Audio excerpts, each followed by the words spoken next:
Hey, it's Dr. Amanda with Straightsmile Solutions, straightsmilesolutions.com, and we're going to talk a little bit more about IDB or indirect bonding and how to pick a lab and what the workflow looks like. Because a lot of you are thinking about doing braces, especially if you're taking our Straight Wire course, which just launched a few weeks ago. By the way, there's still awesome promo pricing, I believe, until January 11th. You can double check. If you go to my website, Straightsmile Solutions, go to classes, you will see it. It's towards the top, and you can click on it. And the discount is automatically applied. If you have any questions, you can ask cezoom.com. They run the course. I do not. Anyways, so let me tell you a little bit about the workflow, and that really depends on what lab you pick. So I don't know all the labs. I know a few of the labs and how they work. So I'll kind of tell you the workflow of the ones we use. So the one I use is what I call a white label indirect bonding lab. That means it's unbranded. That means I'm going to pay half the price of those of you who are using a 6-month Smiles or one of these other ones where they're charging you for a treatment plan, all that, which there's no way that's going to be accurate anyways, because there's no way you can spit out what wire you use and when. That's just not possible. I mean, there's just so many variables. So you're paying for something that's just inaccurate. So why pay for that, right? Just make sure the main keys are you're going to send either an impression or a scan to a lab that does indirect bonding. Now, before you pick your lab, there's two main questions I want you to ask. One, will I be given an STL file? I didn't say screenshot, I said STL file. What's an STL file? It's a 3D image that can be spun around, rendered, flipped on your computer so that you can see the tray and the position of the brackets, like on a type it on from all different angles. It is invaluable. The reason why you need that digital STL step, okay, and I didn't say screenshot, that's why I'm clarifying that, because screenshot, you don't have the same abilities to see from all angles, is that as a doctor, if there's an electronic sign-off step where you approve the bracket positioning ahead of time, then the way that works is it's like you've already supervised the bracket placement. You've done the bracket placement as the doctor digitally, not unlike you do with Invisalign, where you're going to approve a Clincheck. Now, there's a lot of labs that do indirect bonding that do not have this step. If they do not have this step, then most likely it is not digital placement.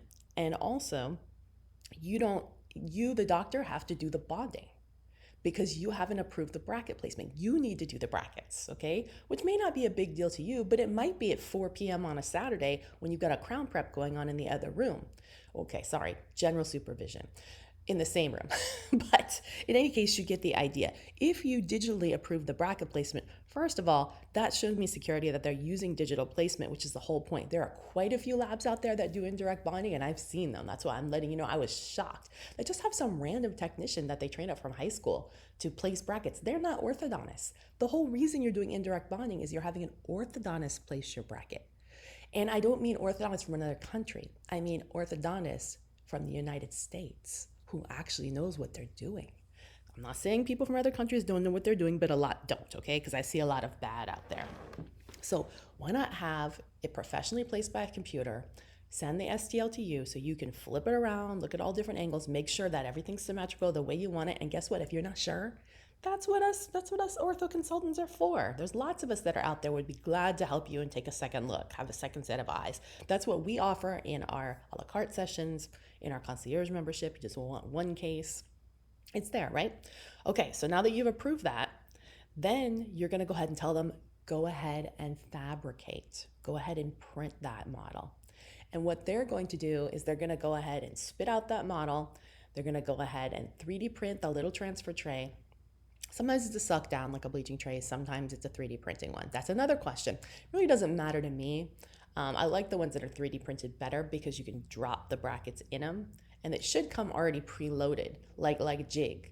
So all you're gonna do, it's like a matrix. All you're gonna do is do your normal etch and prime on the tooth, okay? Follow the directions of whatever etch and prime system you're using.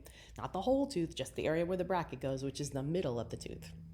And then you're gonna go ahead, put a little blob of transbond, which is the best type, don't use flowable, transbond. And I have a lot of videos on indirect bonding and placing brackets. So if you wanna know about that, you can go to my YouTube channel and just put in like IDB or braces and all that. I have a whole straight wire. And if you take our straight wire course, it's all in there. Anyways, little blob of transbond in the back of each bracket. I recommend having the trays split into halves or thirds. So you just do a section at a time. That way, you can take your time. You don't have to worry about it setting or anything like that. You light cure through the tray, you peel the tray off, boom, the brackets are on, easy. You just put the wire in. So easy. Okay? So the main things I said that you wanted to ask, the key points were, is there a step where I get, first of all, is this digital or is this hand placed? If they're gonna have an STL, it's digital, I can tell you that. Second of all, do I have a digital or do I have static pictures to approve it? Is there even a step where I can digitally approve it? Those are the two main things. And then of course you also wanna ask what type of brackets they're using. That's really, really important. Get the name and the brand of brackets. The lab that I'm using, and by the way, if you want a referral, like I said, it's unbranded, so you're not going to find it. I have to send you there. But they're amazing. We do them in our offices. I've sent probably hundreds of doctors there, but there are a lot of other labs that I know too. I just know this one's established, so I've probably seen like thousands of cases, so I feel really confident about the outcomes. And the price point's like $400. So, and that includes the treatment plan, the digital file setup, the digital file step, the actual transfer trays that are 3D printed, and the 3M 022 slot MBT Victory Series brackets that are inside the tray. So if you want an intro, give me a holler, send me an email, info@straightsmilesolutions.com, or you can message me through your website, say, hey, I want an intro to your IDB lab. Glad to introduce you. Make sure you give me your email and your name. But yeah, that's pretty much it. And then, slap it on. And then if you don't know what you're doing and what wires to use, that's where you need to work with an orthodontist on your first few cases so you get the hang of it, but it's really not that hard. And I do have some lists that are on my website if you want to click on them, what you need to get just for basic supplies for IDB, and it'll link to Amazon. So easy, right? Or you can take that list and take it to any ortho distributor and get it from them. I really don't care who you get it from. That's the workflow. So hopefully that was helpful. All right, thanks so much. And yeah, if your price point is more than $450, and if the brackets are not branded brackets, if they can't tell you what brand they are, like 3M Unitech is top of the line. 022 slot is standard. MBT or Roth is standard. If they can't tell you something like that, run, don't walk, because that means they're cheap brackets and you don't want that. All right, thanks so much.